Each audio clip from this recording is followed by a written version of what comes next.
अस्सलाम वालेकुम नाजरीन, मैं हूं मिसबाहुल्लाह। तो नाजरीन, इस वक्त मैं मौजूद हूं कोहाट स्क्वाश कोर्ट में। तो नाजरीन, यहाँ पर आज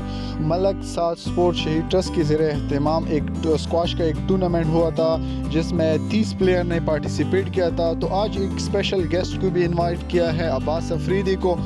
और अब्बास अफरीदी प्लेयर्स को इनामात देंगे। इसके साथ साथ स्क्वाश कोर्ट और बास्केटबॉल हॉल के लिए फ़ंड के ऐलानात करेंगे। वो ऐलानात आपके साथ शेयर करते हैं।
Sports activity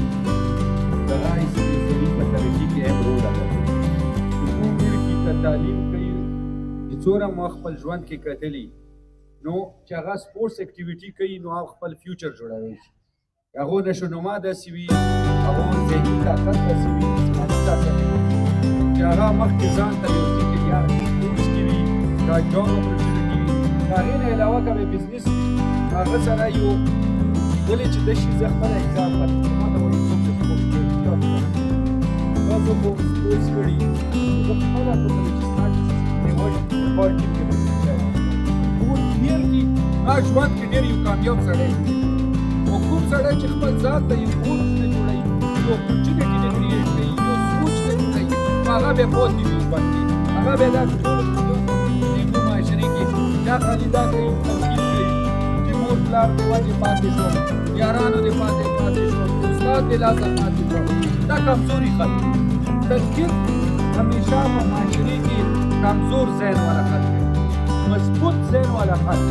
هغه عمل کوي هغه تنقید نه کوي دا چې